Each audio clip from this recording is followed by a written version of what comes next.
Hi there.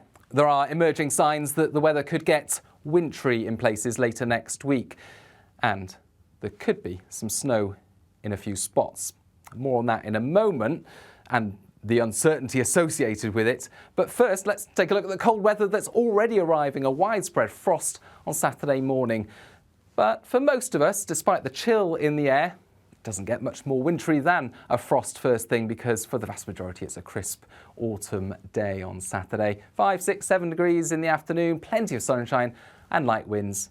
Beautiful, crisp autumn weather. However, further west we've got the cloud building. We've got areas of rain starting to approach from the Atlantic. And if you've been watching some of our output this week, deep dive on Tuesday, the 10-day trend on Wednesday, we've been talking about the low pressure to the west and the uncertainties associated with its track through the weekend, and as a result of those uncertainties, the kinds of things that could happen as a consequence of its track into next week. Now, what we've seen in the computer model output over the last few days is a big shift in the track of that low pressure and the consequences on our weather beyond Sunday, Monday as a result. And that's also associated with a very subtle change in how amplified the jet stream becomes through the weekend. By amplified, I mean wavy, and it is particularly wavy on Saturday. You can see this big ridge of high pressure to the north of the UK, pushing up over Greenland. Another smaller stream carrying that low in from the Atlantic, but this is the main feature of the jet stream, highly wavy. Now, a couple of days ago, the computer model output was generally agreeing that having become highly amplified, it would then become a little flatter again later in the weekend, allowing some of these westerlies to return, albeit with high pressure close to the UK, mostly to the south. But the subtle change that's taken place in the computer model output is that the jet stream becomes even more amplified through the weekend. In fact, so amplified that it breaks. And what I mean by that is it becomes cut off for the main flow and develops this anticyclonic, or high pressure, circulation just to the north of Scandinavia. And when that happens, it reinforces high pressure over Scandinavia, and it blocks the westerlies from taking their usual route across the Atlantic and northern Europe, and pushes the whole jet stream to the south and allows colder weather to return to the UK. So we end up with a very blocked weather pattern by the middle of next week, with colder air returning to the UK. So far, actually, the computer models right now are in agreement with this change to colder conditions by the middle of next week. But there are a lot of uncertainties about this area of low pressure as it turns up once the colder air is established across the UK.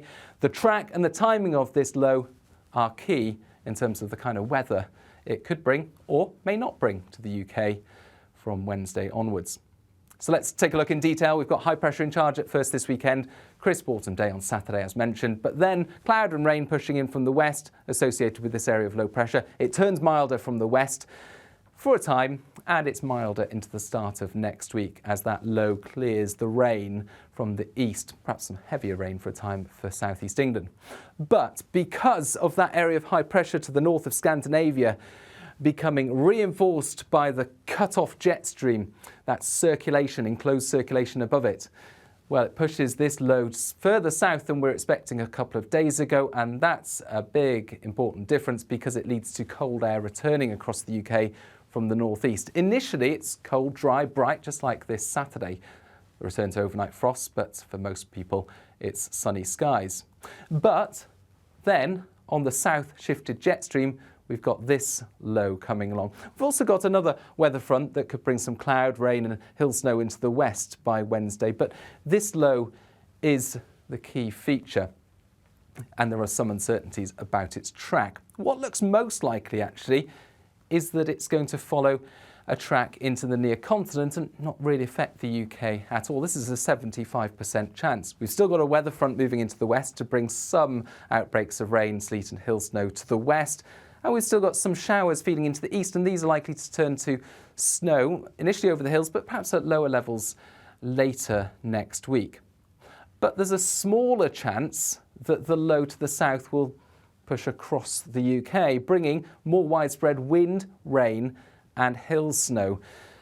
Now, there's within this chance differences emerging about the exact timing of the low. If it arrives later next week, there's a greater chance of more widespread snow, even to lower levels. But if it arrives earlier, say Wednesday night into Thursday, it will mainly be rain and hill snow into the south and then across central parts. So this is a minority chance, but even within this chance that the low arrives from the southwest, there are differences emerging in terms of its timing, and that, again, would make an important difference in terms of where we're likely to see snow.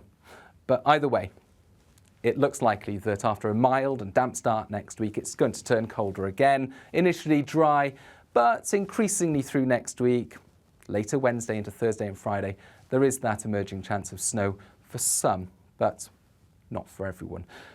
It's more than 5, 6, 7 days ahead, so of course it's pretty typical to have those kinds of uncertainties at this stage. Something we'll certainly keep a close eye on here at the Met Office, and make sure you never miss an update by following us on YouTube. Bye-bye.